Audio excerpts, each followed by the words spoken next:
Hola, buenas tardes a todas y a todos. Bienvenidos a Ciencia con a este ciclo de conferencias que tenemos por la celebración del Día Internacional de la Mujer y la Niña en la Ciencia este año. Esta celebración la está organizando el Instituto de Matemáticas y el Centro de Ciencias Matemáticas de la UNAM en colaboración con sus respectivas áreas de divulgación. Bueno, pues el objetivo de estas jornadas, de esta celebración, es visibilizar y fomentar la participación de las mujeres y las niñas en las ciencias, específicamente en las matemáticas, con el fin de promover la igualdad de género en el quehacer científico y matemático. Queremos dar las gracias a nuestras autoridades, al doctor José Seade, director del Instituto de Matemáticas de la UNAM, al doctor Abel Castorena, director del Centro de Ciencias Matemáticas de la UNAM, al doctor Aubin Arroyo, jefe de la Unidad Cuernavaca del Instituto de Matemáticas, al doctor Rolando Jiménez, jefe de la Unidad Oaxaca del Instituto de Matemáticas. Bueno, y pues ahora queremos darle también la bienvenida a nuestra ponente, la doctora Marina Elizabeth Rincón González. Ella es investigadora en el Instituto de Energías Renovables de la UNAM. Y pues bienvenida Marina, voy a presentarte, vamos a dar una breve semblanza. La doctora Marina nació en Tapachula, Chiapas. Cursó la licenciatura en Ingeniería Química en el Instituto Tecnológico y de Estudios Superiores de Occidente en Guadalajara. La maestría y el doctorado en Química en la Universidad de California, en Santa Bárbara. Y bueno, pues tiene una carrera profesional muy amplia. La doctora Marina ha trabajado en la academia, tanto en México como en Estados Unidos, y también ha trabajado en la iniciativa privada. Desde 1994 se integró al Laboratorio de Energía Solar de la UNAM, que ahora es el Instituto de Energías Renovables, en donde continúa laborando. Además de su trabajo de investigación en áreas relacionadas con el diseño de materiales para aplicaciones en tecnologías de energías renovables y medio ambiente, ha dirigido tesis de doctorado, maestría y de licenciatura. Ha sido profesora visitante en diferentes universidades mexicanas y también en Estados Unidos.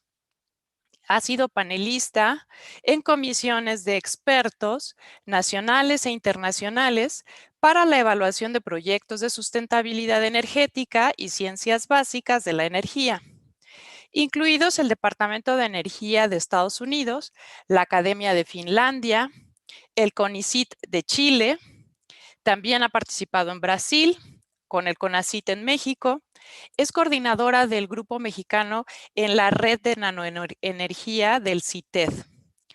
Bueno, y además de todas estas actividades académicas que realiza, la doctora Marina también promueve y organiza campañas de esterilización de perros y gatos. Tiene varios. Así es que si en la conferencia de pronto escuchan un ladrido, no se sorprendan porque andan por ahí sus perritos. La doctora Marina, cuando era niña, pensaba que quería ser escritora. Entonces, bueno, pues es una mujer como, la verdad es una invitadaza. Queremos agradecerle muchísimo que esté aquí con nosotros, porque pues ustedes la van a conocer. Tiene muchísimas facetas muy interesantes. Bienvenida, doctora Marina. Adelante con su conferencia, La grandeza de lo pequeñito, los nanomateriales. Pues muchas gracias por la presentación. Déjeme decirle que dentro de lo que hago cotidianamente, la divulgación no es así como mi gran fuerte. Entonces, siento que fue un aprendizaje interesante que me gustaría que se repitiera más seguido. Para preparar esta presentación, pues con eso de que no me siento tan cómoda en las charlas de divulgación, oí la plática que dio una joven matemática el miércoles pasado. Y cuando estaba yo observando y escuchando su plática con mucho interés, me di cuenta de que hay contrastes muy interesantes en las vidas de las jóvenes investigadoras y la que a mí me tocó vivir. Eh, yo fui de esas generación de ingenieras que tuvo que perforar su tarjetita para que una computadora enorme la leyera, y si había algún error en la bendita perforación, había que repetir todo el proceso de una manera lentísima. De hecho, mi primera computadora personal fue las primeras Mac, la que tenía el Halo, aquí la pongo, ¿no? Y ni siquiera era mía, era de la Universidad de California en Santa Bárbara, de un departamento al que tenía yo que ir así como clandestinamente las noches a hacer mi trabajo de tesis doctoral.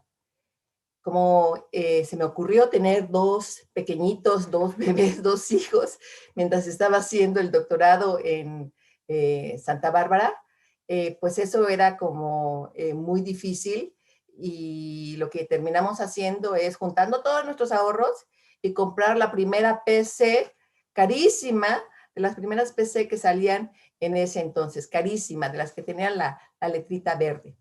Entonces, eso de cómo me tocó a mí vivir un doctorado, una preparación de doctorado, lo contrasto con lo que ahorita tienen los jóvenes, que tienen una portabilidad en sus herramientas para aprendizaje increíble.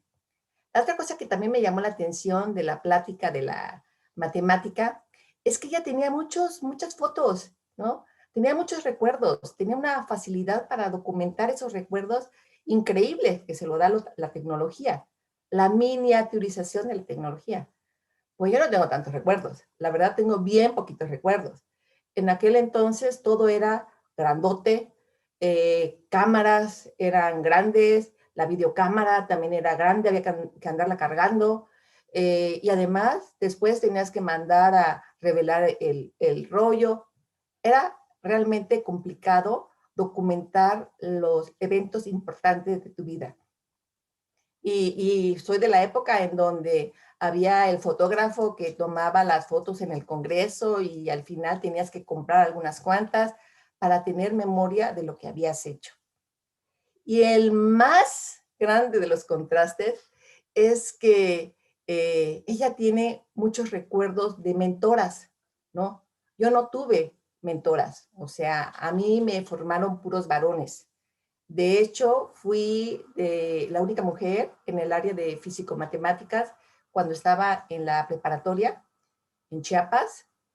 También fui la única mujer en la carrera de ingeniería química en el ITESO, y empezaron a haber compañeras mujeres hasta la Universidad de California en Santa Bárbara. Ahí ya había mujeres, pero no como profesoras, no eran mis profesoras. El que está en la foto es Mike Bowers, es el que me dio el tema de tesis doctoral, y el profesor tenía mucha sensibilidad con las mujeres porque tenía puras mujeres, o sea, tenía puras hijas, no tenía varones. Entonces sabía cómo tratar a sus estudiantes mujeres. En la Universidad de California en Santa Bárbara, ya por los 80, las mujeres que había eran de las que aquí se conocerían como profesoras de asignatura. Daban clases, pero no hacían mucha investigación. Y la mayoría de ellas, las que yo vi caminar por el departamento de química, eran como esposas de premios Nobel, ¿no? Entonces, ellas tenían como un papel segundo. Tenían mucha preocupación en la Universidad de California en Santa Bárbara en los años 80 por lo que se conoce como the leaking pipe, o sea, la estudiante brillante mujer empezaba muy bien su doctorado, terminaba el primer año, pasaba los exámenes, pero de repente, en algún momento, se desaparecía, porque se casaba, porque tenía hijos. Entonces, estas mujeres importantes del departamento de química estaban muy preocupadas por esa situación y empezaron a formar círculos de apoyo. Y como buena mexicana, pues asistí a esos círculos de apoyo, pero para mí el gran apoyo siempre ha sido mi familia. En el doctorado desfilaron por mi casa mi hermana, mi hermano, mi suegra, mi madre. Entonces, para mí, para todo lo que fue mi vida de formación, mi familia fue muy importante. Bueno, pues entonces le digo, este señor fue mi tutor, fue el que me dio un proyecto doctoral. ¿Y a qué se dedicaba Mike Bowers en los 80? Pues Mike estaba estudiando la química interestelar. Eso era así como un campo muy financiado en esos años, de 1980 a 1990. Y es un ambiente muy frío y muy poco denso, o sea, hay muy pocas moléculas y átomos en ese ambiente interestelar. De hecho, lo que estudiaba el grupo de Bowers eran las reacciones ion-molécula. ¿Y por qué reacciones ion-molécula? Porque esos átomos neutros, la molécula de hidrógeno, el átomo de carbón, eh, expuestos a lo que era ese ambiente interestelar de rayos cósmicos, de radiación ultravioleta, que son ambientes con mucha densidad energética, pues terminaban ionizados, ¿no? Y esa ionización les daba como una ventaja muy importante en lo que era la formación de moléculas más grandes. Una reacción química, ustedes pueden imaginarse que es la colisión de dos cuerpos, ¿no? Entonces, si tienen muchas colisiones, la probabilidad de que suceda una reacción, de que se forme algo más grande, es más alta. Pero en estos ambientes interestelares, pues había bien poquitos átomos, había bien poquitas moléculas. Entonces, estos iones, con esa carga que tenían ahí, era como una especie de arpón. La carga era una interacción de largo alcance. Por eso puse la foto de este buzo. Ay, Dios mío. Ahí. ¿Y cómo se estudian las reacciones de estos ambientes? Bueno, pues había un enfoque teórico y había un enfoque experimental. Mike era más del lado del enfoque experimental. El enfoque teórico, muy padre, o sea, está muy bien, no sales de tu escritorio, necesitas herramienta de cómputo de alto desempeño, pero necesitas datos, necesitas conocer las constantes de reacción, ¿no? En esas reacciones ion-molécula. Necesitas conocer las constantes de decaimiento. Una vez que se forma el producto, ese producto tiene mucha energía interna, o sea, se va a fragmentar, va a sobrevivir a eso porque de alguna manera va a disipar ese exceso de energía. Esas constantes de decaimiento son muy importantes en el enfoque teórico. Pero ¿quiénes son los que proporcionan esos datos para que se hagan las simulaciones? Pues los experimentalistas. Y ese era el laboratorio de Mike en ese entonces, era uno de los laboratorios más importantes en lo que era la espectroscopía en fase gaseosa. Tenía unos monstruos de máquina, de espectrómetros. En aquel tiempo los espectrómetros de masas eran enormes. Ahorita todo eso ya se ha hecho más pequeñito. Y en particular tenía dos espectrómetros en los que a mí me tocó trabajar. Era el de resonancia de ciclotrón iónica, que era el que yo utilicé para las reacciones ion-molécula, y también tenía el espectrómetro de tiempo de vuelo, que era para estudiar la fragmentación de esos productos, ¿no? Entonces a mí me encantó estar en ese laboratorio, pero lo que se preguntarían ustedes es, ¿y qué hace una mexicana eh, en ese ambiente estudiando reacciones ion-molécula, reacciones interestelares? O sea, ¿qué me llevó ahí? ¿A quién se le ocurrió? ¿No? En aquel entonces yo estaba trabajando en el Instituto de Investigaciones Eléctricas, que era el Instituto de Investigación de CFE, ahora se conoce como el INEL, y lo que estábamos haciendo ahí era pues ver el problema de combustión incompleta de las carboeléctricas. Entonces me tocó trabajar con carbón, ¿no? Pero el carbón que sale de las minas, ¿no? Y en ese estudiar la combustión incompleta, pues hubo así como una hipótesis, ¿no? Oye, pues estas son alta temperatura, hay un plasma, probablemente se forman iones, probablemente si entendemos las reacciones ion-molécula, podamos hacer más eficiente estos procesos de combustión. Entonces, pues fue así como resulta que de estar estudiando el carbón mineral y las carboeléctricas, terminé en la Universidad de California en Santa Bárbara estudiando reacciones ion-molécula. Y estando ahí, pues con esas maquinotas enormes que tenía Mike, había una tremenda consternación porque había una masa de 720 que decían, ¿qué es? Eh, Aparecía en todos los espectros como un picote, ¿no? O sea que si tú tenías algo que detectar, el que detectabas en una mayor proporción era algo pesado, algo que tenía una masa de 720. Y 720 eran 60 átomos de carbón. Entonces, ¿cómo se pueden arreglar 60 átomos de carbón? ¿Cómo se forman? ¿Por qué se forman? No. Entonces, esa era como, bueno, un pequeño. Y entonces, en ese buscar que eran esa masa de 720, aparecen los primeros trabajos de Richard Smalley. Él fue galardonado con el Premio Nobel de Química junto con Curl y Croto. Y a él se le ocurrió que esos 60 átomos estaban ordenados como un balón de fútbol soccer, que tiene hexágonos y pentágonos. Bueno, él se le ocurrió esa geometría.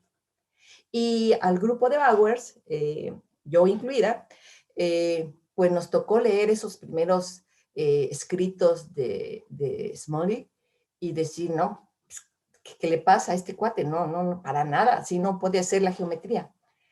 Teníamos que estar, o en ese entonces se tenía que estar haciendo un montón de cálculos teóricos y imaginación, porque no había suficiente masa del C60 para analizarla y decir, ah, pues mira, es así, ¿no?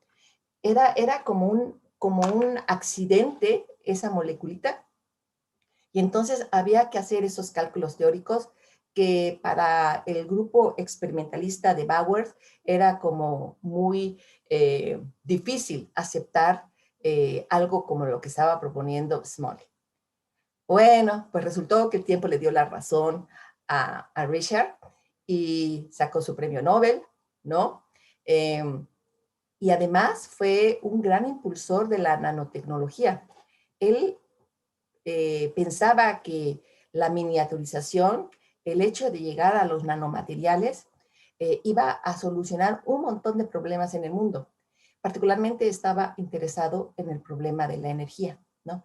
Desgraciadamente murió creo que de cáncer, pero en el tiempo que vivió fue un investigador muy apasionado en todo lo que era la nanotecnología. Bueno, no nada más está Richard Smalley. Todos los químicos en esa época estaban como muy de moda, ¿no? Aquí tenemos a Mario Molina, que un año antes, en 1995, también le dieron el Premio Nobel de Química. Y la química que él estudió, si se fijan, si son propensos a hacer las analogías, pues van a ver que es una química pues que podría en un momento dado correlacionarse con la interestelar. Las moléculas los compuestos que Mario Molina estudió eran estas cositas, estos fluorocarbones, que por ser tan inertes, subían las diferentes capas de la atmósfera y llegaban a donde está la capa de ozono. La capa de ozono protege al planeta de muchas cosas. Entonces, estas cositas, como eran inertes, como no desaparecían antes, podían llegar hasta donde estaba el ozono. Pero ¿qué pasaba? Pues en esa capa de ozono también ya estaba como muy intensa la radiación ultravioleta. Y esa radiación ultravioleta, pues en el ambiente interestelar que les platiqué, ionizaba, ¿no? Formaba iones. Aquí forma radicales, ¿no? No está tan intensa la energía, pero es lo suficientemente intensa como para formar radicales, ¿no? Y esos radicales, estas cositas negras que ven aquí, eran los que le daban en la torre al ozono, lo desbarataban y una vez desbaratado el ozono, pues ya no cumple su papel protector. Entonces, esta parte de aquí es muy parecida a la química de altas energías que al grupo de Mike le fascinaba estudiar. Entonces, los químicos estaban como muy de moda y estaban como muy de moda estas reacciones moleculares como muy intensas. Y regresando a lo que es mi relación un poquitín paradójica con el carbono, pues yo empecé estudiando carbón mineral, una cosa macroscópica, ¿no? Y terminé con los nanocarbonos, ¿no? El C60, los nanotubos, el óxido de grafeno, el grafeno. Los, estos materiales, los materiales como C60, pues son moleculares, pero muchos C60 ya te forman materiales que son nanomateriales. Nano, para los jóvenes que están escuchando, es algo bien pequeñito. Una milésima parte de un milímetro sería una micra. Una milésima parte de la micra sería el nanómetro. Entonces son materiales muy pequeñitos que son difíciles de manipular si los quieres trabajar de manera individual. Generalmente tú trabajas con un montón de cosas chiquititas. Bueno, pues mi relación con el carbono, nanocarbono, es muy bonita, pero antes quiero presentarles la línea de tiempo de estos carbones, ¿no? En 1950 más o menos, empieza como quien dice el estudio alrededor del grafito. El grafito, todas estas pelotitas rojas que ven ustedes aquí, vienen siendo carbones, ¿no? Entonces, toda esta sábana que está aquí o que está aquí, está enlazada fuertemente de manera covalente. Pero lo que es la unión entre sábana y sábana, esos son enlaces débiles de Van der Waals. Eso le permite al grafito de tu lápiz embarrarse en un papel, ¿no? Bueno, las investigaciones empezaron de manera que la gente empezó a meter cosas entre las sábanas de grafito. Y entonces en 1960, 1970, empezaron a estudiarse los compuestos intercalares de grafito, ¿no? Y esta química de intercalación del grafito resultó muy buena para otro nanocarbono que es más reciente. Pero en 1980, le digo, que es la época en que yo estuve en el laboratorio de Mike, eh, en 1985 se observaron fullerenos en el espacio exterior, ¿no?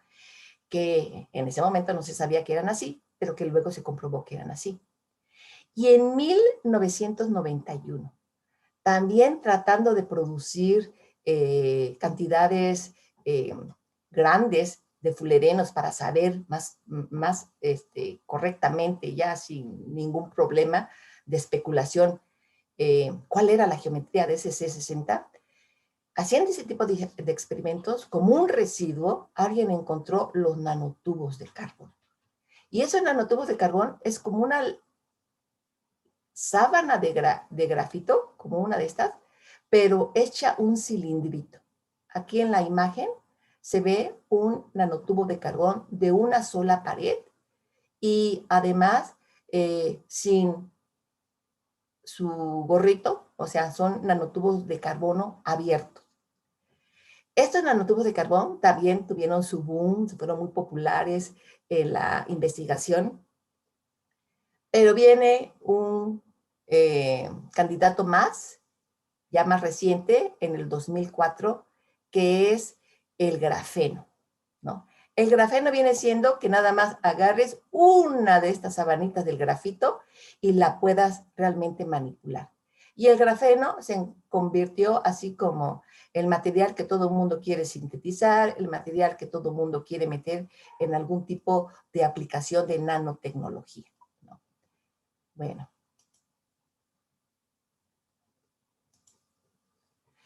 Para seguir y explicarles un poquito de las cosas que se hacen en el laboratorio que tengo allí en el IER, y para los jovencitos más que nada, recuerden que un átomo, el átomo de carbono, por ejemplo, tiene un núcleo que tiene casi toda la masa y que es positivo, y tiene una nube electrónica que mientras más alejada está del núcleo, esa nube electrónica, más energético está ese electrón.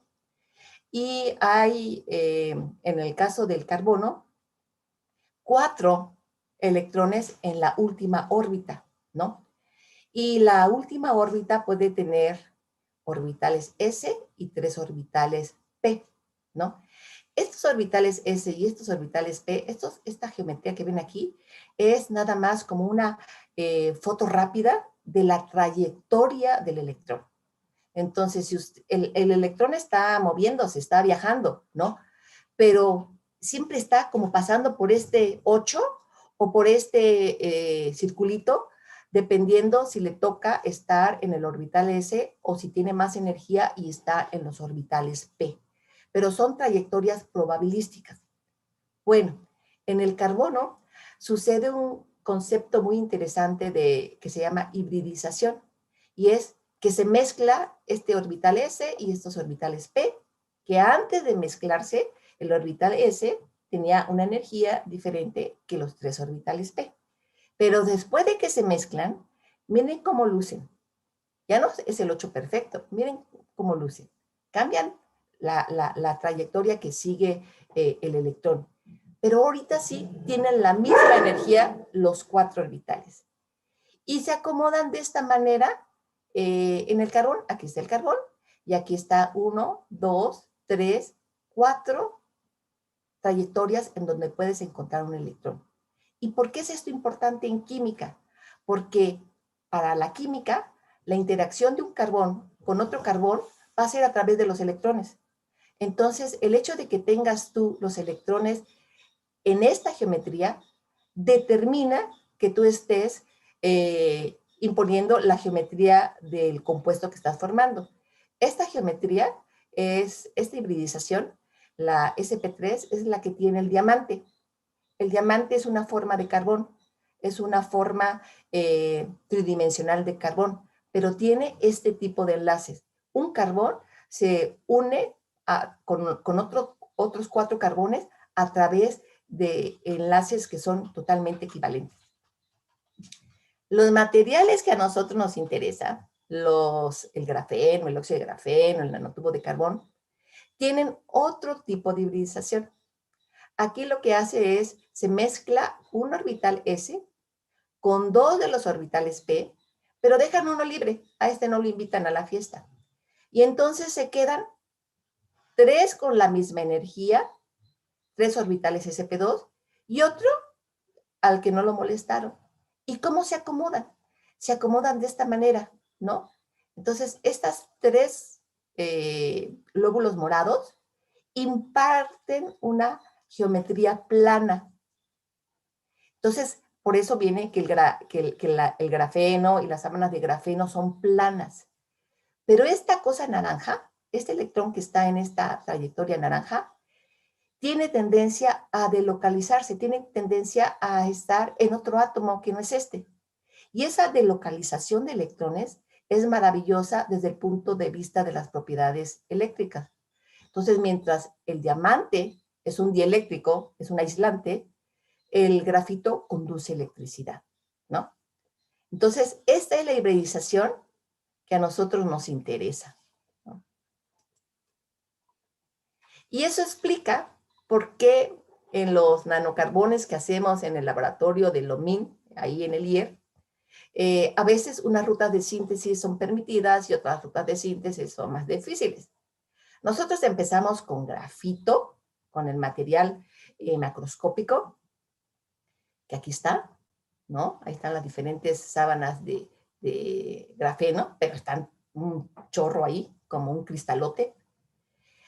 Utilizamos ese grafito y le hacemos una química muy parecida a la de intercalación. O sea, lo oxidamos, metemos un montón de grupos oxigenados entre las sábanas, ¿no?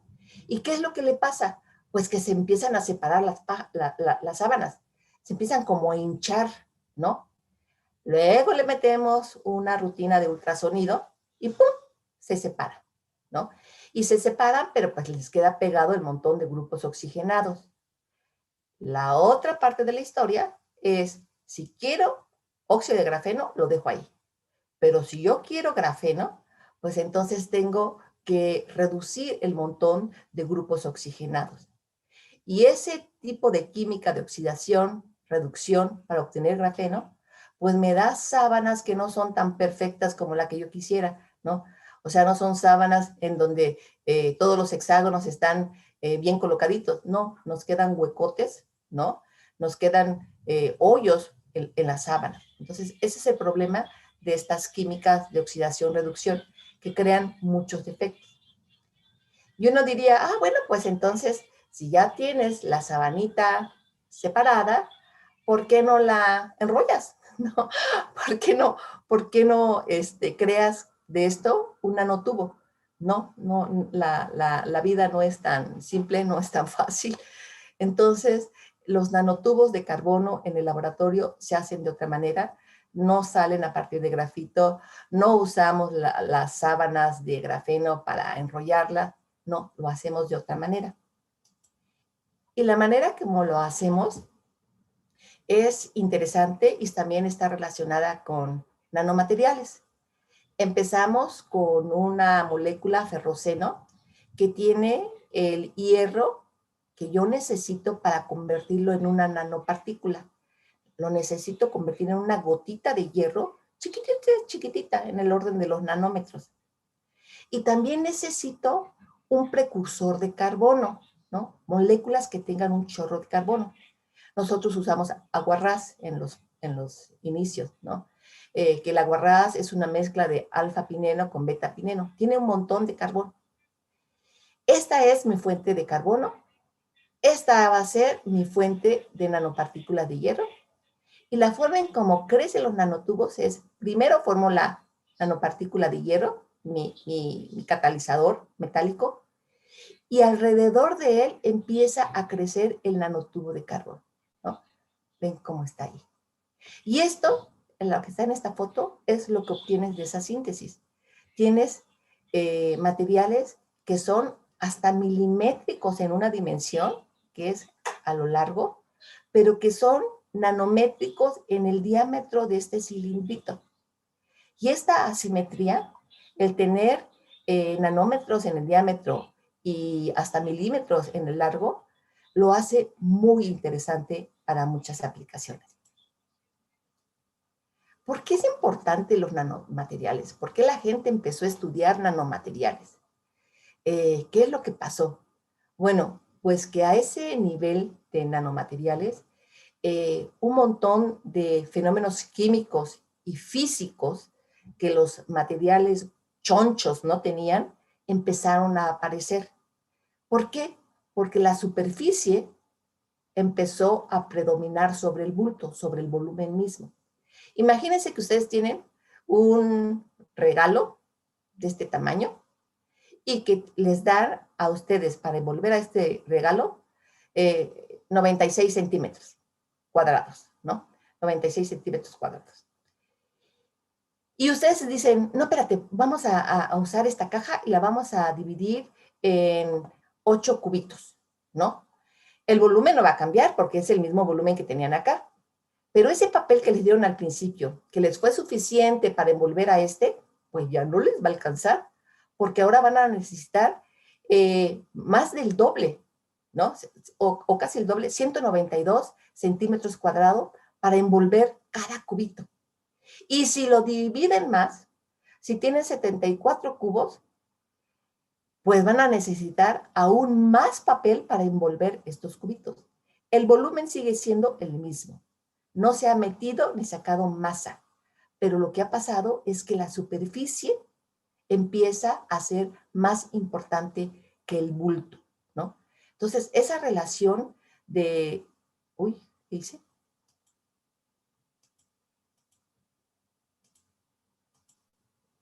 Esa relación que es superficie con volumen es como muy importante en muchas aplicaciones. Ahora, ¿dónde ocupamos los nanomateriales? La gente que estamos en el Instituto de Energías Renovables, ¿no? Fíjense, ya estamos hablando de que yo pasé de estar en un instituto que estudiaba un combustible fósil, usando carbón en un proceso de quema de ese combustible fósil, a usar nanocarbones, pero en energías renovables, ¿no? Entonces, estamos tratando de impulsar fuentes de energía renovables usando nanocarbones, ¿no? Bueno, ¿qué es lo que hacemos en el instituto? En el instituto, con eso de que estamos con fuentes intermitentes, o sea, el sol sale y se mete, sale y se mete, el viento sopla y se apaga, sopla y se apaga.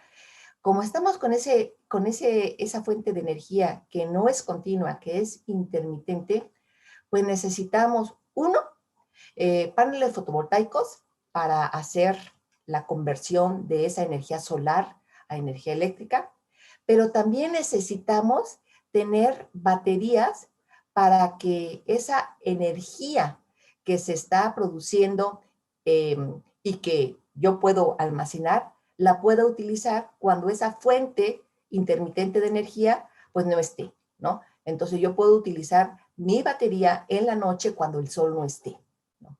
Entonces, la dupla de celda solar, de panel fotovoltaico y batería es una dupla que es un requisito importante en el Instituto de Energía Renovable. Son líneas de investigación muy importantes para todo lo que tiene que ver con energía renovable. Tenemos que hacer la conversión de energía solar en energía eléctrica y tenemos que ser capaces de almacenar esos excesos de alguna manera, ¿no?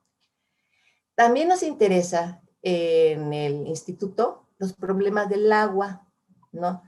Y el agua, pues, tiene problemas de todo tipo, ¿no? Y utilizamos, pues, todo tipo de materiales, nanomateriales, pues, para desalarla, para descontaminarla.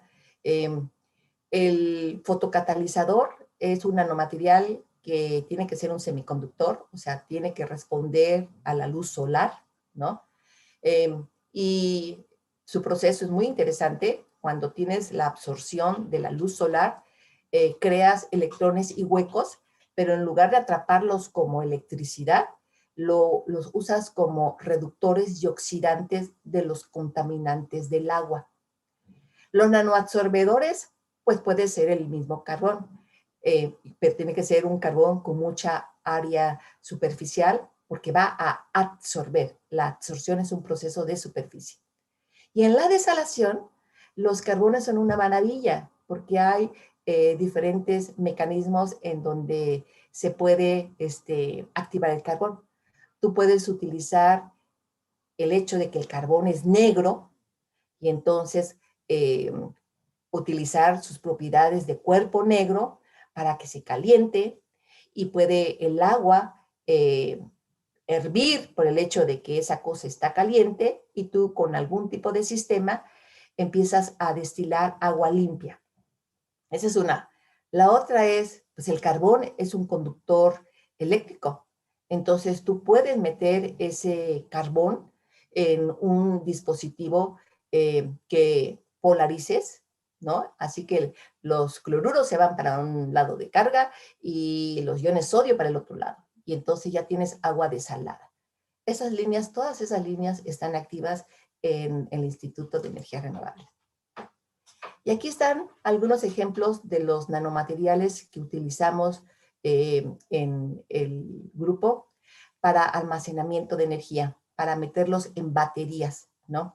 Y son a base de el nanotubo de carbón multipared, ¿no? Y son a base también de nanomateriales de óxido de titanio, que es un semiconductor. Y lo que hacemos nosotros es tratar de poner este óxido de titanio alrededor de este nanotubo de carbón, ¿no? Y nos quedan cosas delgaditas, cosas más gorditas y cosas súper gordas. Aquí ven el nanotubo de carbón, es esta cosita que apenas se ve, y toda esta coraza enorme viene siendo el depósito de óxido de titanio. ¿Y por qué es interesante esto? ¿Por qué hicimos este diseño de material? Aquí esta figurita, voy a dejar de mover el cursor para que se desaparezca esto. Ahí esa figurita explica el por qué. En las baterías de ion de litio, que son ahorita de las comerciales, de las que están de moda, el litio se mete al óxido de titanio. El que almacena el litio es el óxido de titanio. Forman titanatos de litio que son muy reversibles. Se puede meter el litio y se puede salir el litio. Se puede meter el litio cuando cargas y se puede salir el litio cuando descargas. Pero queda nada más a nivel el óxido de titanio. Pero para hacer eso de si se mete el litio y si se sale el litio, yo necesito que alguien le dé electrones o que saque los electrones, dependiendo de qué lado vaya la reacción. Y eso es lo que hace el nanotubo de carbón. El nanotubo de carbón se utiliza como un cable para sacar esos electrones. También hacemos celda solar. Este es un tema complejísimo. Y aquí lo que hacemos es utilizar el fulereno que estuve estudiando cuando estaba en UCSB, junto con una porfirina. Y lo que queremos hacer es una celda solar. El fulereno va a actuar como un material tipo N y la porfirina como un material tipo P. Queremos hacer celditas solares de estos sistemas, ¿no? Pero es un tema muy complejo. La propia fabricación de la arquitectura es compleja y esto, para que vean, tiene más como un tinte de contribución científica más que tecnológica. Queremos entender cuál es la interacción del fulereno con la porfirina, realmente si van a servir para celda solar, si es un sistema donador-aceptor interesante o no, ¿no?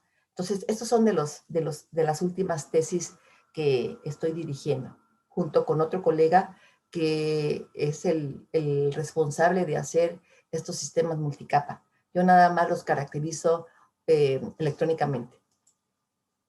Y este es el grupo con el que hemos hecho maravillas con poquitos pesos, ¿no?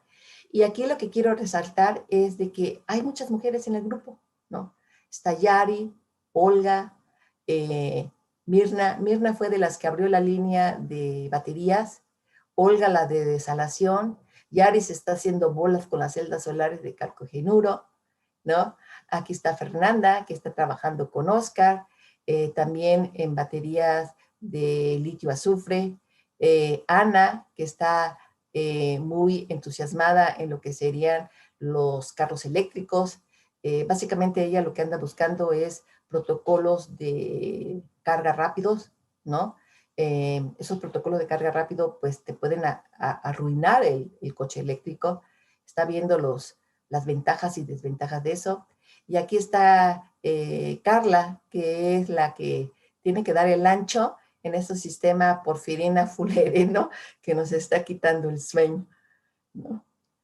Pues para mí, y este es el ambiente virtual en el que nos estamos moviendo por esta pandemia, está siendo muy difícil para los experimentalistas sobrevivir a la pandemia, ¿no? Porque los laboratorios están cerrados, pero pues algo hacemos y mucho nos divertimos. Y pues si hay alguna pregunta, adelante. Yo quiero, ¿cómo se llama? Apoyarlas. Muchas gracias, doctora Marina. Pues sí, tenemos varios comentarios en el chat. Alicia García Osorio dice: hola Marina, te estoy escuchando desde Liverpool, en el Reino Unido.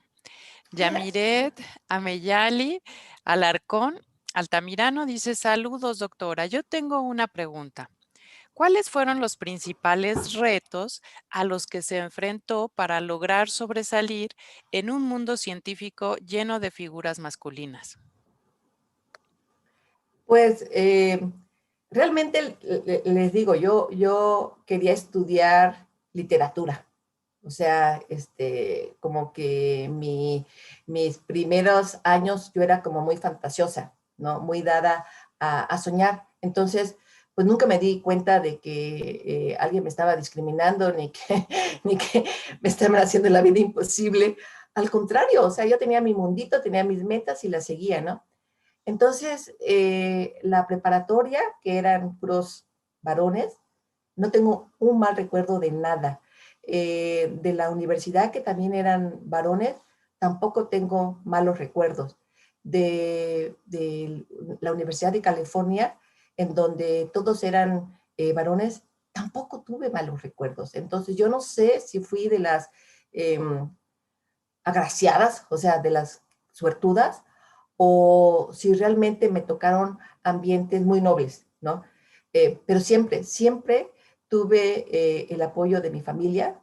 Nunca hubo una discriminación de que porque yo soy mujer, te toca a ti cuidarme cuando yo sea viejita. No, no, no, nada de eso, ¿no? O sea, siempre confiaron y me echaron porras y me la creí, ¿no? O sea, creí que el ambiente masculino no iba a ser ninguna diferencia para mí. De hecho, de hecho, yo siento que cuando llegué a la Universidad de California, Santa Bárbara, que llegué como una provinciana de una universidad tapatía, creí que iba a ser más difícil. Creí que el doctorado iba a ser más difícil, ¿no? Y resultó que no. Se me hizo un doctorado, pues bastante light, ¿no? Entonces, no sé a qué se deba. Y sí, ahora que tengo como más sensibilidad, porque he estado más cercana a muchos de los problemas de las estudiantes y de las académicas, sí siento que fui muy afortunada, porque sí puede haber un ambiente muy dañino que desanime a muchas mujeres a seguir en las ciencias. Pero es un mundo maravilloso. Generar conocimiento es algo lindísimo.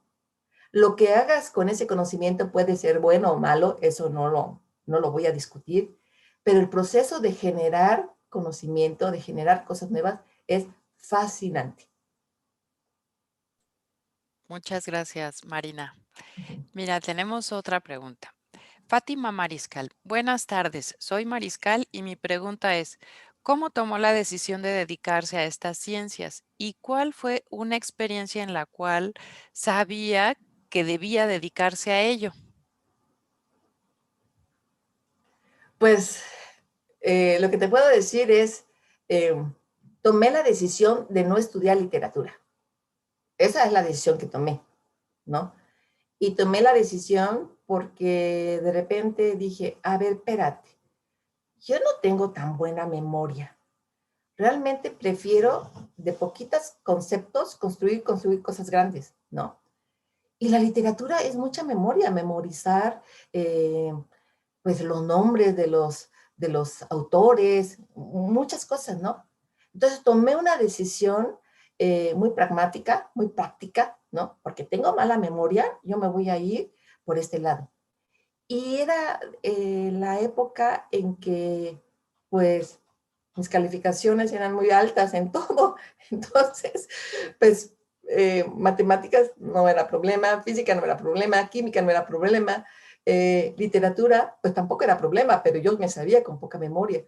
Entonces yo siento que la decisión que tomé fue esa, de no estudiar literatura, y lo demás cayó poco a poquito, ¿no? Después de ser ingeniera química, me fui al IIE, al INEL, ¿no? O sea, después de estar como ingeniera química, fui a desempeñarme como ingeniera, a subirme a las torres termoeléctricas, a andar ahí entre el humo y demás, y me encantaba, me sentía yo así como, uy, uy, uy, pero me aburrí de una rutina de cosas, ¿no? Entonces, como que yo tenía hambre de entender las cosas, ¿no? Y decidí hacer un doctorado. Cuando decidí hacer el doctorado ya estaba casada, ¿no? Entonces, me fui yo. Al rato llegó el marido, al rato llegaron los hijos y al rato llegó la familia a ayudarme con los hijos. Entonces, sí, sí, ha sido mucho el apoyo familiar. Gracias. Paula Agreda. Buenas tardes, soy Paula. ¿Por qué se usó mucho como ejemplo el material del grafito? ¿Qué propiedades tiene? Utilicé mucho como ejemplo el material de grafito. Más bien, el grafito lo utilicé por su hibridización, o sea, porque es un material que sus láminas son planas, ¿no? Y esa hibridización SP2 es muy parecida a la hibridización que tienen los nanocarbones que ahorita están de moda, el grafeno, por ejemplo. ¿Por qué me interesa a mí una cosa de grafeno? Bueno, porque el grafeno tiene altísima conductividad con poquito material. Entonces tú puedes hacer una celda solar totalmente transparente. Tu ventana puede ser una celda solar, ¿no? Y tú ni te das cuenta que es una celda solar. Y eso porque tú tienes materiales que son muy conductores, pero muy, muy delgaditos. O sea, su espesor es una nada, tus ojos no lo detectan, ¿no? Entonces, por ahí es una cosa. Y hay otra clarificación que tengo que hacer. Eh, el Richard Smalley estaba como muy entusiasmado en la miniaturización, en la nanotecnología. Yo me acuerdo de ver así como capsulitas que uno se tomaba y hacía así como un viaje al cuerpo del humano, ¿no? Bueno, no es el único lugar en donde puedes utilizar nanomateriales. Para hacer la miniaturización tienes que hacer cosas chiquititas, ¿no? Pero los nanomateriales se utilizan en celdas solares, en donde necesitas un área grande para captar el sol. Entonces, los nanomateriales son muy versátiles, pueden utilizarse en dispositivos chiquitos para hacerlos todavía más chiquitos, pero también pueden utilizarse en sistemas básicos, ¿no? Eh, entonces, el grafeno, pues, es muy interesante porque tiene muchas propiedades de ese tipo.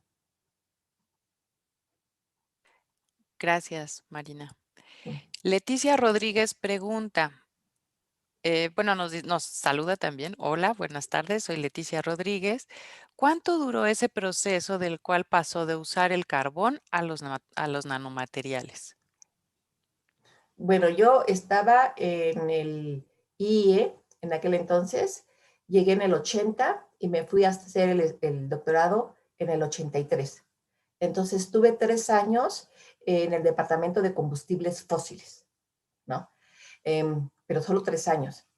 A partir de eso, todo mi desarrollo, tanto en UCSB como en la UNAM, ha sido caminar en la otra dirección.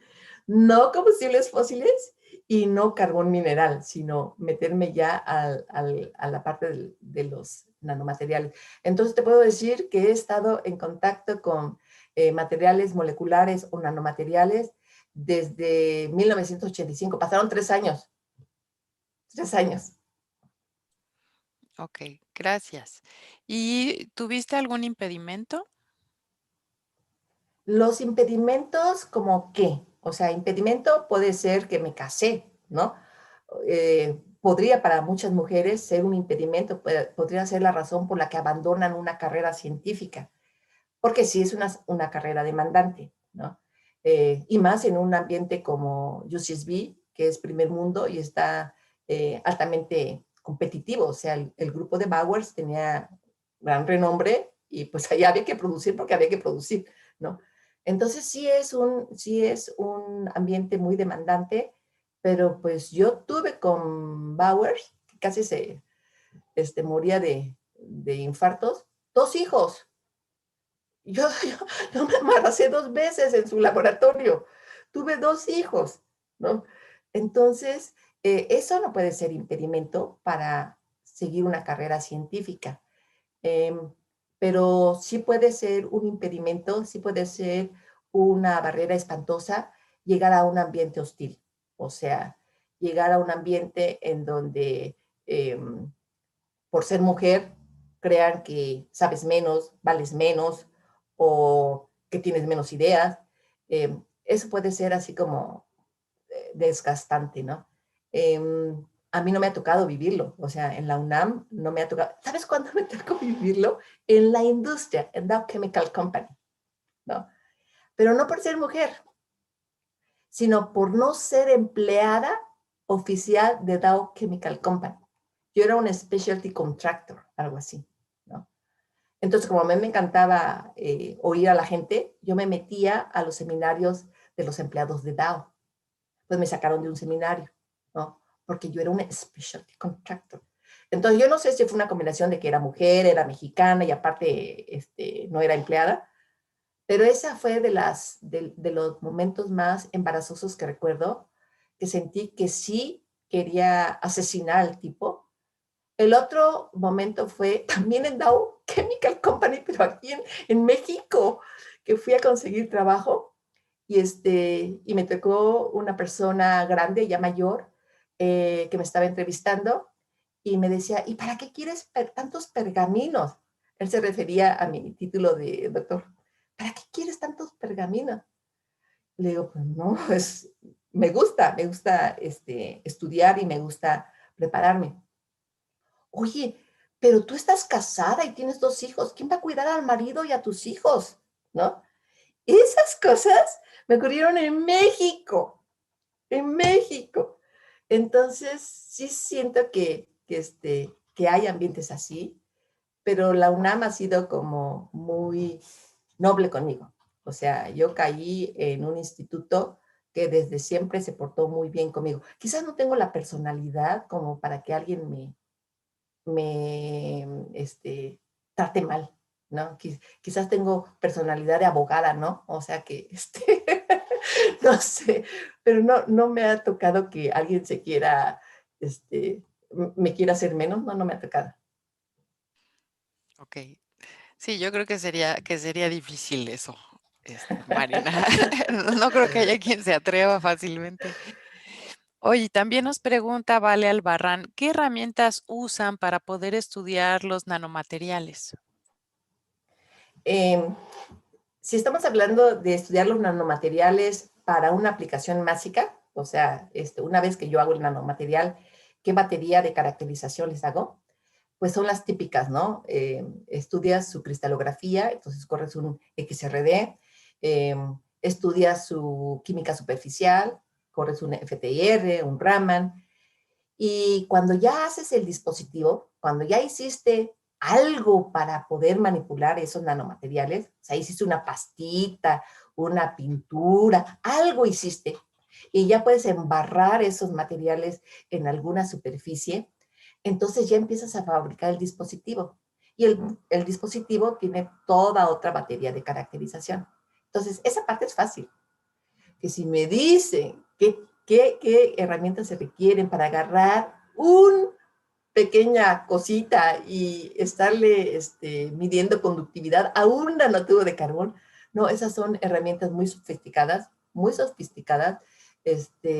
antenas ópticas, un montón de cosas raras que los físicos tienen, ¿no? Los químicos no nos dedicamos a eso, ¿no? Nosotros trabajamos con miligramos de cosas, ¿no? Ellos pueden agarrar y separar una cosita de nada, ¿no? Que eso fue básicamente lo que hice con las reacciones yo en molécula. Tuve que emular el ambiente interestelar. Entonces eran ambientes muy, muy de alto vacío, porque teníamos que tener nada más un ion y una molécula, ¿no? Y también teníamos que tener osciloscopios para detectar la señal de esa cosa. Entonces, sí se necesitan herramientas y infraestructura más cara. La que nosotros tenemos en el laboratorio de Lomín para preparar un montón de cosas, tiene la filosofía de técnica de solución. O sea, todo lo que hacemos es barato, todo lo que hacemos es escalable, ¿no? Los laboratorios de física son otro rollo. Ok, gracias, Uh Marina. -huh. Pues mira, te mandan saludos, María Eugenia Cos. María Eugenia Hernández Martínez. Violeta Ramírez dice también, hola, soy Karen Violeta. ¿Qué tanto ha avanzado la tecnología en los nanomateriales?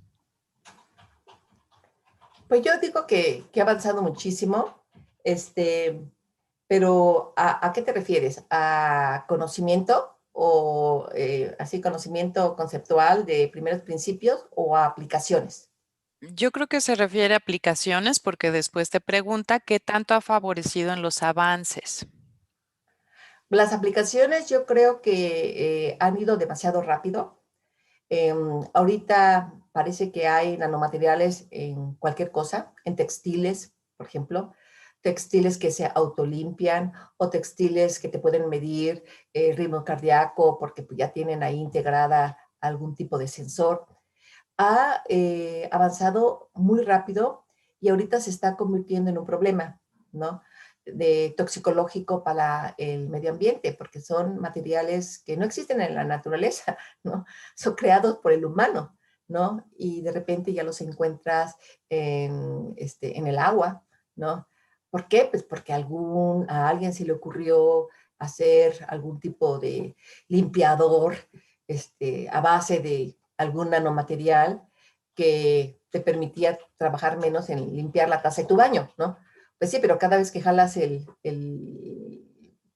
baño, ese nanomaterial, si no está adherido bien, si es nada más un limpiador que pone, pues termina en las aguas. Entonces, ahorita yo creo que la parte toxicológica es la que se está quedando atrás.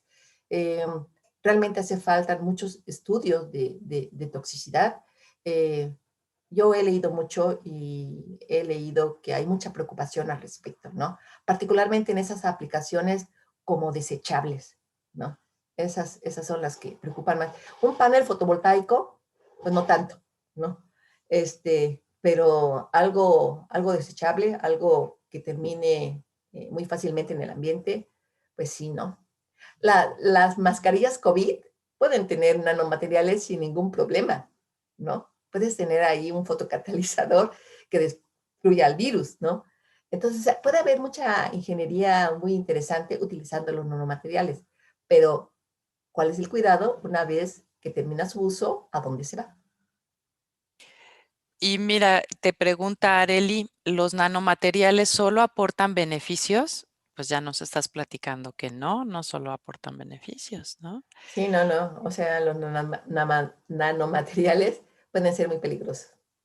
Ok, eso, porque nos pregunta también, ¿hay alguna desventaja o aspecto negativo en su estudio y aplicación?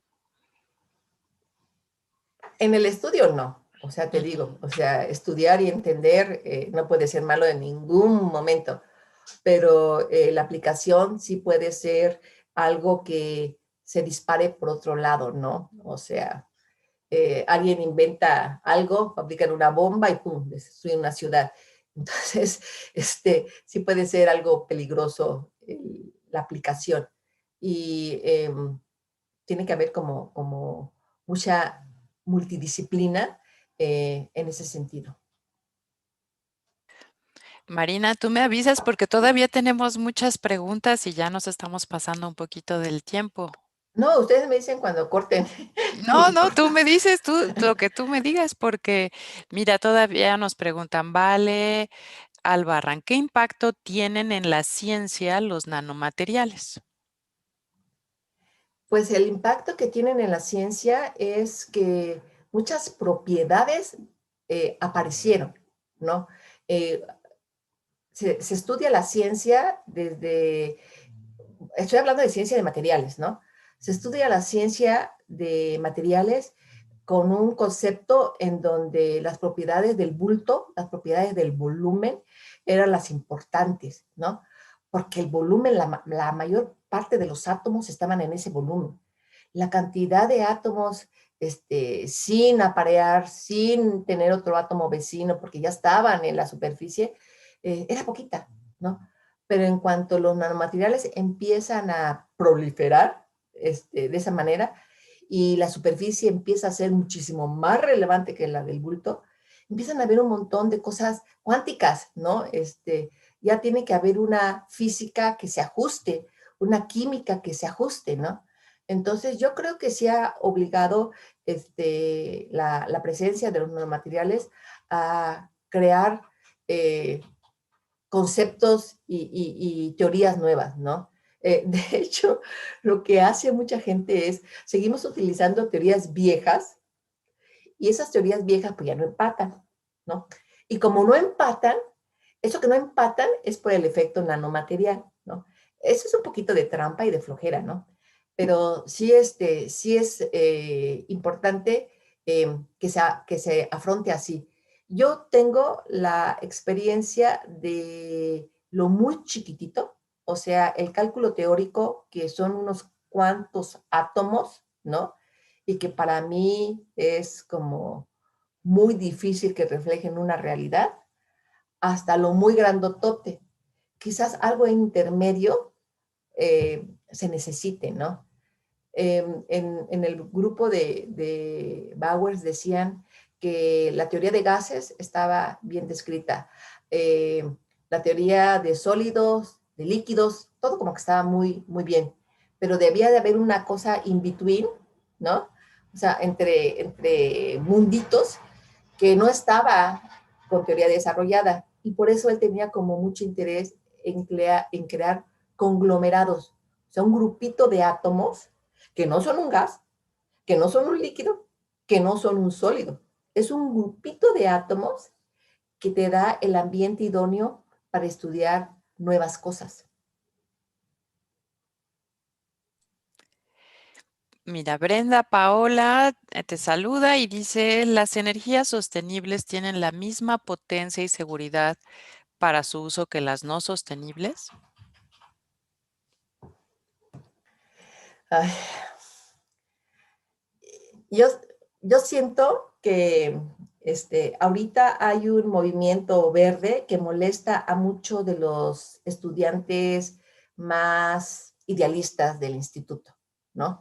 Eh, por ejemplo, creemos que la energía eólica, la energía fotovoltaica, los coches eléctricos, todo eso es como mejor que tener el combustible fósil, ¿no?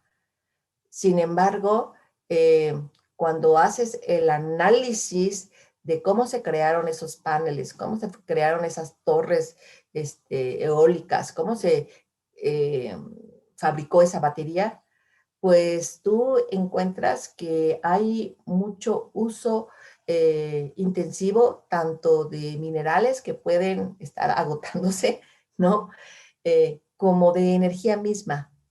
Entonces, sí hay un sentir como negativo, o sea, como que es un cuento lo de la energía verde, ¿no? Eh, que la mejor energía es la energía que no se usa, es el ahorro de energía, es lo mejor, ¿no? Pero yo creo que todo tiene que estar más bien relacionado con el modelo de negocio. Digamos que si la comunidad hace un buen uso del panel fotovoltaico, si la comunidad sigue ahorrando energía, si la comunidad decide sobre cómo tiene su acceso a esa energía, no está tan mal, porque de no tener energía a tener energía, pues es una ganancia. Lo que está pésimo es de que te hagan un despojo de tierra para tener una granja fotovoltaica o una granja eólica, que te den una bicoca, que ni siquiera una fuente de empleo. Eso está muy feo, ¿no? Y eso es como lo que ahorita parece que están eh, exigiendo se revise, ¿no? Entonces, sí es un tema complejo. Yo te digo, a mí me gusta generar conocimiento. Este, por eso te digo que cuando el mundo se vuelve así como demasiado complejo, volteate a ver tu investigación, tu ciencia, y es un como respirito, ¿no? Entonces, sí, es un tema complejo, es un tema complejo. Claro, sí. Mira, pues Johnny González te manda saludos también y dice, ¿qué es lo más importante sobre los nanomateriales? Pues depende del contexto, ¿no? Por ejemplo, yo siento que en este mundo de querer más con menos, los nanomateriales están dando la batalla, ¿no? Em, Te digo más con menos es porque cada vez hay menos minerales que puedas utilizar. Entonces, supongamos que tienes la necesidad de utilizar platino para cualquier dispositivo, ¿no? Y ese platino, si te pones a calcular, porque es un alambre que tiene un montón de volumen y poca superficie, cuando lo haces súper finito, te estás ahorrando un montón de platino. Con ese ahorro puedes usarlo en más dispositivos, en más cosas. Entonces hay un ahorro o hay, digamos que, los minerales que ya de por sí están teniendo un agotamiento exagerado, pueden durar más años si realmente se llevan a la forma de nanomaterial. En el caso del carbono, por ejemplo, todo el volumen que está dentro del carbono sirve para dos cosas, para nada y para nada. O sea, una fibra de carbón, lo que me interesa a mí es la superficie de carbón. Todo el montón de carbón que está dentro de la fibra, el volumen, es masa sin gran uso, ¿no? Entonces, esa es básicamente una de las bonanzas del nanomaterial. Además del hecho de que tienen nuevas propiedades químicas y físicas que capitalizas en el dispositivo que tengas en mente, ¿no? Gracias. Rubí Díaz dice, me gustaría preguntar cuáles serían los beneficios a futuro de los nanomateriales.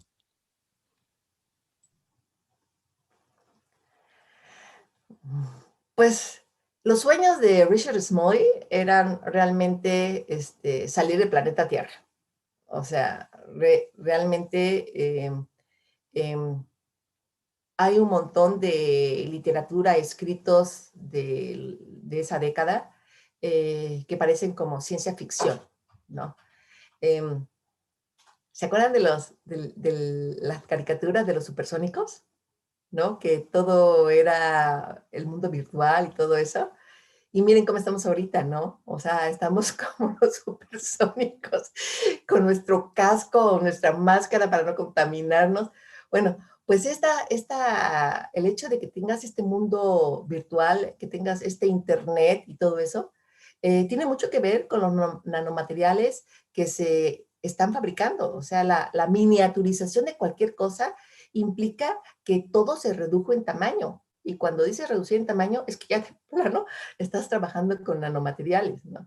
Entonces, yo siento que a futuro va a haber como gente muy en contra de la tecnología, los que quieren regresar a tener, pues, lo que tenían antes, ¿no? Ecosistemas bonitos, eh, más plantas, y van a haber gente que esté del lado de este dueño de Tesla, ¿no? Que quiera que todo sea súper tecnológico, que tú llegues a tu casa y alguien así te abra la puerta, que te acerques a un lado y nada más porque mires a la cafetera ya se te prepare tu café, todo ese mundo de sensores y de respuestas, el Internet de las cosas que le llaman, eh, pues implica muchísima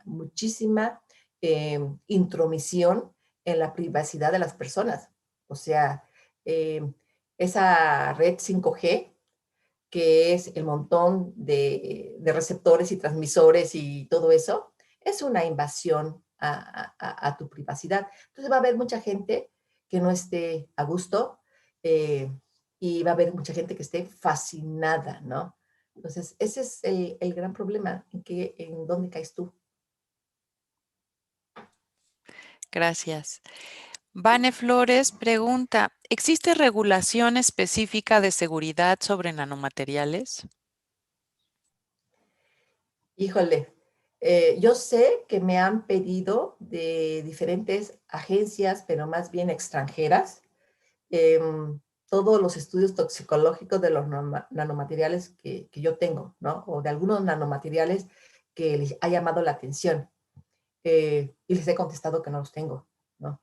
Entonces yo sí creo que hay agencias, pero no son en México, pero la verdad no conozco. O sea, a mí nadie me haya molestado diciendo, a ver, doctora, déjeme ver qué tan tóxico es una... Nadie me ha molestado de México, ¿no?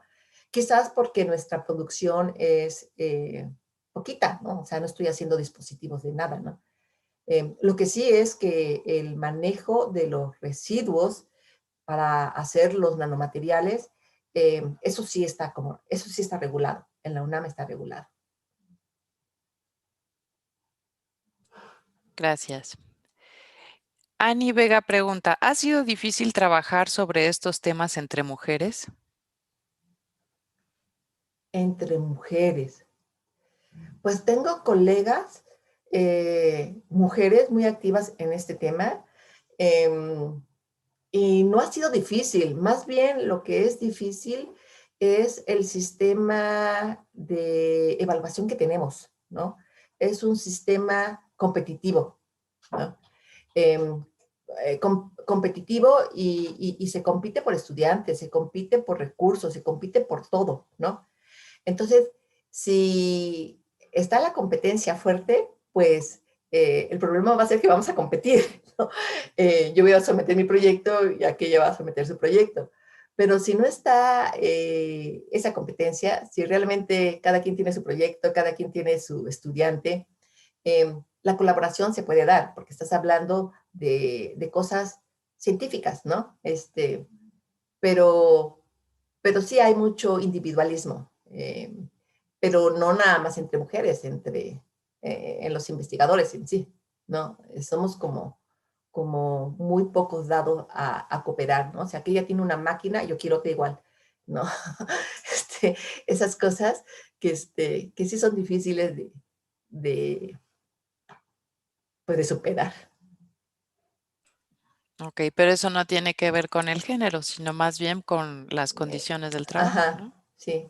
No, en el género no, para No, nada. O no. sea, y además les voy a confesar, yo me estoy sensibilizando en todo lo que es este feminismo, estos movimientos feministas de la gente joven que me rodea, ¿no? Entonces, ellos me están educando en ese sentido, ¿no? Eh, entonces, así que tú digas, qué bárbara, qué feminista soy. Pues no, o sea, más bien estoy en el camino estoy aprendiendo. Gracias. Bueno, voy a irme a unas más para ir cerrando. Natalia Beltrán nos comenta, me gustaría estudiar nanotecnología. ¿Qué recomendaciones me daría? ¿Y en dónde podría estudiar la carrera? Híjole, nanotecnología. Mm, es que son esas carreras en donde ya se van por la aplicación, ¿no? Em, como robótica. Va a ser en el centro del país, pero no te puedo dar ahorita una. ¿Por qué no vienes con nosotros al Instituto de Energía Renovable? Ahí Sí, atendemos tu necesidad. sí, ahorita le podemos pasar en el chat los datos del área de divulgación y de vinculación para que se ponga en contacto, ¿no? Sí. Y eso también podemos hacer para dejarlo en el chat porque todavía hay muchas preguntas y muchos comentarios. Entonces podemos dejarlos en el chat y que nos hagan favor en el instituto de pasarlos, ¿no? Ujú. Sí, claro. Bueno, Sí. bueno, pues muy bien. ¿Podemos encontrar nanomateriales en los alimentos? Sí. O sea, al final ese está siendo el problema. Es el problema de que parece ser que se soltó muy rápido el mercado y ahora terminan en los alimentos, en todos lados, ¿no? en lo que comen los peces, en lo que come el bichito del suelo. Entonces, sí, sí, sí, sí, sí, sí.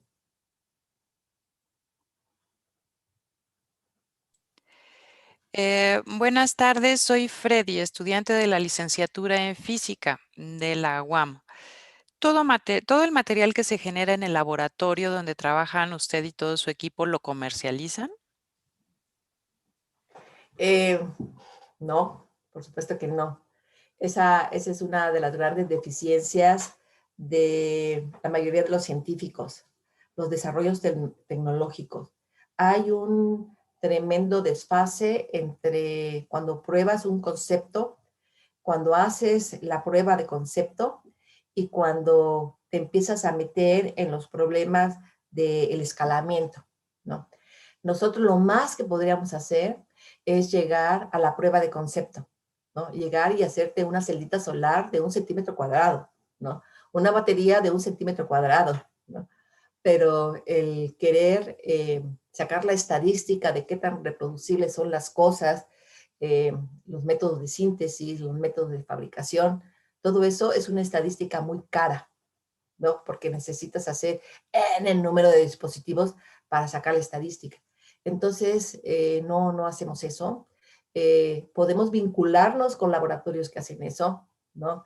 En el momento en que tenemos una prueba de concepto súper interesante, pues buscamos o buscaríamos ese laboratorio que haga el escalamiento y la estadística, pero necesitaríamos realmente considerar que son cosas muy caras. Ok. Bueno, pues te digo, la verdad es que tenemos muchas participaciones todavía y ahora sí ya creo que estamos abusando de tu tiempo. Entonces, pues vamos a darle las gracias a toda la gente que nos escribió. Ahorita les estamos pasando en el chat de YouTube los datos de contacto de la unidad de comunicación de la ciencia, que son ellos en el Instituto de Energías Renovables, quienes les pueden pasar sus mensajes a la doctora Marina para responderlos y atenderlos. Entonces, bueno, pues muchísimas gracias, No, ustedes, doctora Marina. La verdad, padrísima, muy bonita la charla, muy bonita la plática, muy enriquecedora. ¿eh? Pues voy a aprender más de todas esas herramientas de educación a distancia en el medio virtual. Mi tabletita, lo prometo para la siguiente invitación. Les Ah, pues agradezco muchísimo. estuvo padrísima. Muchas gracias. No, Y a pues ustedes. muchas gracias a todas y a todos los que nos vieron a través de YouTube. Queremos recordarles que seguimos celebrando el 11 de febrero, que fue el Día Internacional de la Mujer y la Niña en la Ciencia. Y pues vamos a tener todavía actividades este fin de semana. Vamos a tener una intervención de Matemáticas por un Mundo Mejor de 11 a 12 y un taller virtual de matemáticas que las inscripciones siguen abiertas. Este taller virtual se llama Club de Mate, entonces todavía se pueden inscribir. Y el próximo miércoles es nuestra última charla de este ciclo Ciencia con a las 4 de la tarde, que vamos a platicar sobre telescopios espaciales. Entonces, bueno, pues los esperamos en las actividades que todavía estamos realizando por este festejo que organizamos en todo el mes de febrero. Y muchas gracias, doctora Marina. Un gusto.